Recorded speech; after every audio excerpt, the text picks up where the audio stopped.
Hello, students. This is Mrs. Phyllis. I have a video for you. If you are a Book 2 Suzuki student, we're going to focus on chorus. I want to share with you a few things to know before you play chorus. So if you remember some of your Book 1 skills, we are layering some new skills on top of some things you've already learned, like the low 2 at the end of Book 1, right? The low 2 on the A string. We even saw that introduction of the high 3, that D sharp, right? So those are some things that you'll see in Book 2, specifically with the chorus from Judas Maccabaeus by Handel, which is where I'm going to start today. We also have the introduction to the use of the whole bow. So I want you to practice playing on your A string from the frog to the tip.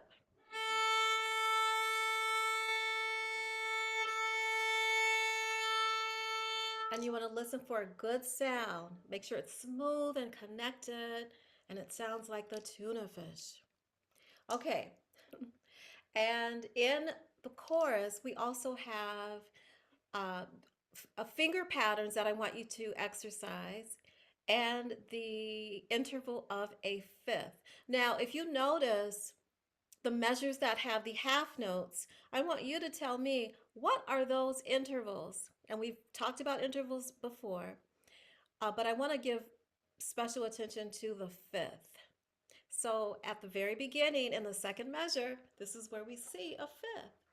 And remember, I like to call the interval of a fifth a jump, because your finger just jumps or hops from one string, same finger from one string to another string, as we see in measure 2, like this. That's your fifth.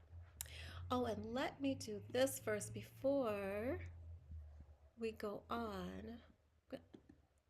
Okay, I just want to show you what I just talked about. So here's our second measure. That's our fifth. So if you look at all of the measures that contain your half notes, that's what I'm talking about. I want you to tell me what intervals are those, and I want you to practice those intervals. And I want you to also listen to the ring tones. Which notes produce resonance? So that's what I want you to tell me at your next lesson.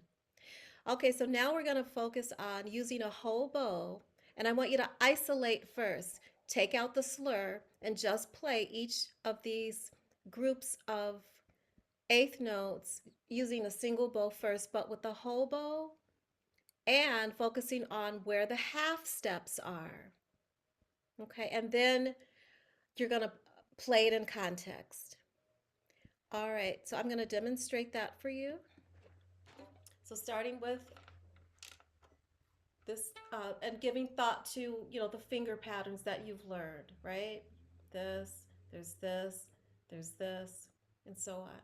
Okay, here we go.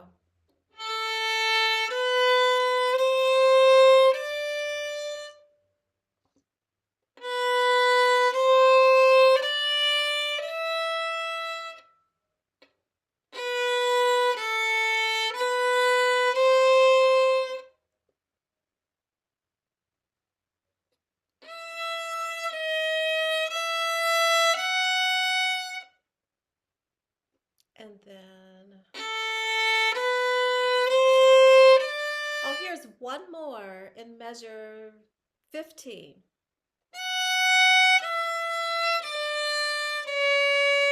Okay, notice in that measure I took out the rhythm. I just played those all the same as quarter notes. So now let's put them into context with the slur.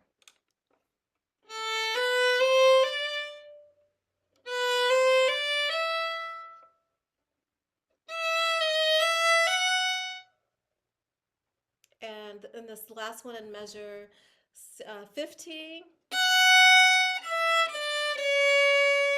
So now this one is different. We have, and this is something you've learned in book 1, with your bowing. You have long, short, short, long, right? What piece in book one. Did you learn about that bowing? Who can tell me that? Share that with me and you'll get a bonus point. Okay.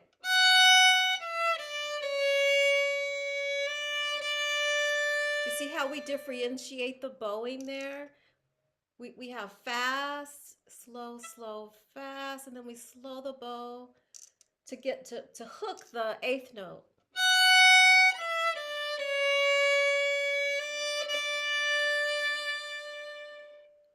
Okay, and then also be careful with the ends of your phrasing too. We don't want to cut off the phrasing, so it shouldn't sound like this.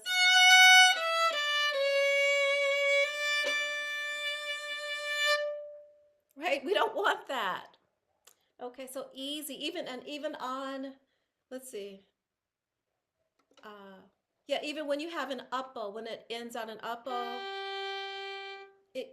if you have one that ends on an uppo, you don't want to go, not that either. So we want to slow the bow and then just lift it gently and carrying it in the same direction. And of course, that's another skill we learned back in book one. Who remembers that? Right? Um, right? Where we lift the bow and set. Okay, let's move on. Chorus. So here's the chorus. I'll play it through now.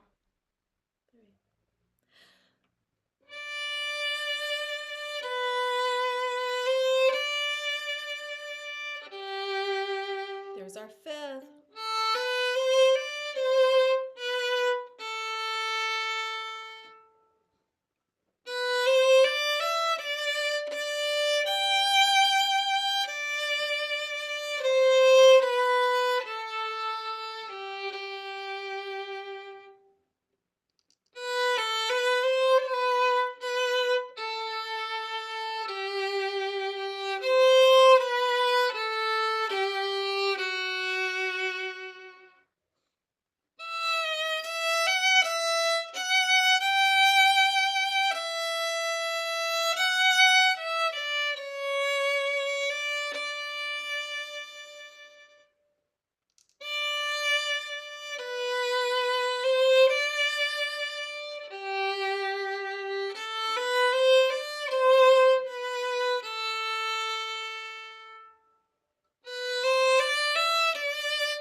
And that's it. So join me in the next video where I will talk about the concepts and skills for musette. Happy practicing.